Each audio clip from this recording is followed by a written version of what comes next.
Hello mga ka-legit Dover Cards at evening updates po kung saan booking ang tip, no, kung bakit po dinideklara nila na sila na ang panalo. Ito pala ang dahilan, no, ito ang nakikitang dahilan kung bakit dinideklara nila ito. Ang lahat ng yan. But before that, if you haven't subscribed yet to my YouTube channel, please don't forget to like, share, and subscribe at i-hit mo na rin ang notification bell for more showbiz updates. Bago nga tayo magpatuloy, of course, sa ating mga updates ngayong araw ng Sabado, ay of course nais kong magpasalamat sa lahat ng mga legit viewers, subscribers, and legit Dover Cards natin na lagi nag-aabang at nakaantabay sa lahat ng ating mga updates. Thank you so much! And of course, bago nga tayo magpatuloy, i-shoutout lang natin ang ilan sa mga legit subscribers and viewers natin. Unahin natin si Romy Obispo. Sabi niya, good afternoon ma'am, pa-shoutout po, legit Dover Cards po. God bless you! Thank you po Sir Romy, God bless you too. Pa-shoutout natin si Mr. Romy Obispo, lagi pong nanonood yan. At si Mr. Sunny Puno, pa-shoutout po madam, God bless! Thank you so much! And of course, si Mr. Vicente Palugod, Solid TVJ po, watching Riyadh, Saudi Arabia po. Ayun, shoutout po sa inyo. Carlos Peraren, shoutout from City of Naga, Cebu. Yun, so isa pa, si Mr. Romy Obispo, yun, na shoutout na natin siya. Good afternoon, pa-shoutout po, legit Dover Cards. And si Miss Arsenia Dula, 5863 Forever EAT. Alan, shoutout din po sa inyo ma'am si Arsenia. Salamat po sa palagian ninyong panonood at pagsubaybay dito po sa ating po mga updates, ano. And meron pa nagpapa-shoutout, wait lang. Sabi ni Danilo Gonzales, shoutout po mga Dover Cards from Dan Gonzales. At sa lahat po ng mga legit subscribers and viewers natin and legit na mga Dover Cards, salamat sa inyong palagiang panonood at pagsubaybay sa lahat ng ating mga updates. So ngayon, panoorin natin ang bidyong ito.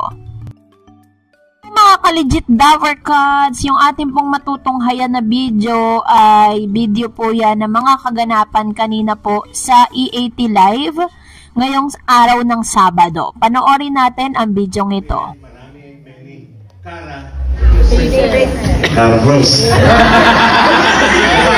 Faces.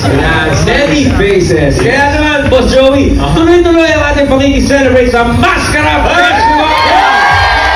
Tama-tama na, maki-travel, maki-street party na tayo sa mga cover na sa President John mismo! Oh, tatakbo ha, tatakbo ha.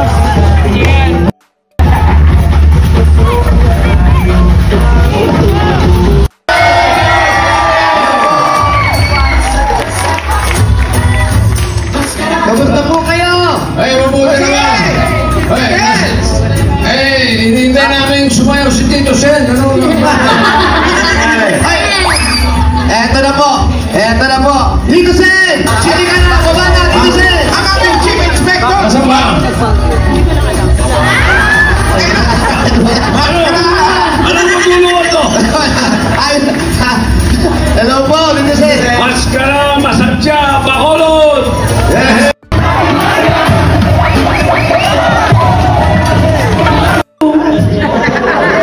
Sumisigaw si Mengay! Ano yun? Ano yun?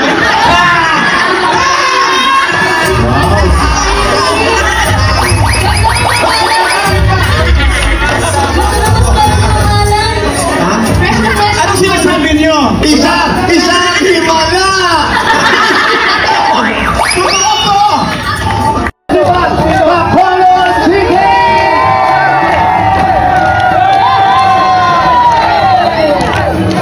Bago po lahat, hello po, dito Sen! Mascara, masadya, bakolod! Dito sa naman! Punta dyan! Sumisigaw si Mengay! Ano yun? Ano yun? Para! Bakit ba? Bakit ba? Ay, mga alimango bossing na. Siyempre, tape. Masasagot na mga pananakit ng inyong bulsa. Ang kailangan okay, exercise muna tayo. Galaw-galaw muna. Isa pa, pataas, pababa. Isa na, pataas, pababa. Oh, very. Isa pa, pataas, pababa. Oo.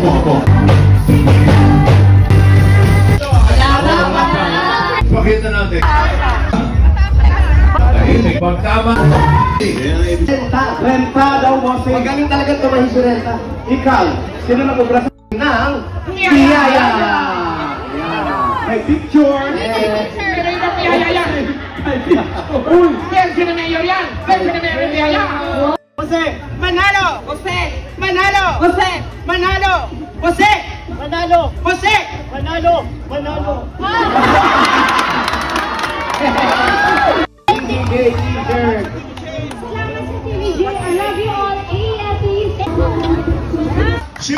Eto na nga no, dahil po sa ngayon parang naririnig-rinig natin sa lahat ng mga taga-subaybay natin at sa lahat ng mga ito pong kumakalaban dito po yung Tape Bulaga, kung saan maaga nga po na nagdeklara na, no, parang sinabi niya na panalo na daw at malakas daw ang kanyang instinct at loob na talagang sila po ang nanalo sa trademark. Kahit po alam na natin na marami na po mga ebidensyang nagkalat at marami na rin po parang statement ng IPO na kumbaga parang hindi po sila nakahabol dun po sa tinatawag na 30 days grace period of time para sila ay maghain ng kanilang mga ebidensya laban dun sa pagpapakansela nga ng ni Mr.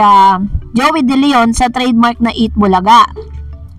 Siyempre, medyo mainit ang ulo ngayon ng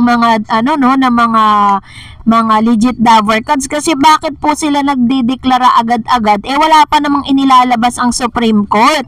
Para nagsiselebrate na po sila at talagang 100% sure sila na talagang panalo sila sa trademark. Alam nyo po ba, strategiya po yan. Business kasi yan ganito lang po yan. Kasi kaya nila ginagawa na parang dinideklara nila, parang kumbaga parang pinapabango nila yung kanilang publicity na talagang sa kanila yon dahil bare months na po ngayon. Kung naalala po ninyo, nasabi ko sa inyo during pag bare months po talaga, maraming mga advertisers ang nagbabayad, no? At ito po yung panahon ng renewal ng kanilang mga kontrata, lalo na po yung mga advertisers na talagang nag-a-advertise sila, nagbabayad sila for a year. So, malapit-lapit na kasi yung deadline, malapit-lapit na po yung renewal ng mga advertisers na parang nag-advance payment po sa kanila. So, kailangan mabango ang kanilang pangalan sa lahat ng advertisers para hindi sila iwanan ng mga advertisers. Kakaunti na nga lang advertisers nila, syempre kailangan gumawa sila ng sarili nilang paraan to make sure na talagang magpapatuloy yan. Kasi di ba as I've said sa inyo, is talagang isa sa mga bumubuhay dito po sa mga noontime shows, sa mga pre-TV programs, ang mga advertisers. The more advertisers you have, the more chances of winning. Parang ganun yun mas malalaki po yung pamimigay. At mas malalaki ang sisweldo yun also ng mga talents po ng nasabing programa. Kaya po ngayon pa lang, pinapaganda na po nila ang imahe nila dahil may mga advertisers na matatapos na po ang kanilang mga kontrata sa nasabing noontime show. Ang E18, ang TVJ, di naman nila kailangan gawin yun Di nila kailangan pabanguhin ang kanila pong pangalan sa publiko dahil whether they have trademark or nandiyan ang trademark, still talagang marami mga advertisers ang 100% ang tiwala sa kanila. Number 1, Pure Gold. Halos kaibigan na po nila ang may-ari ng Pure Gold, diba? Silang tatlo na nga po ang kinuhang modelo. Kaya wag na tayo magtaka kung nag-iingay ngayon ng tape kasi kailangan nilang gawin yan para po bumango yung kanilang pangalan. So, mauunawaan na natin yan. Bahala na sila. Makuha man nila ang trademark, ang importante, ang suporta ng legit Daver Cards 100% nasa TVJ. And that's it for today. For more videos and updates, please don't forget to like and subscribe, and please follow me on my Facebook page, Dar Eds TV. God bless everyone.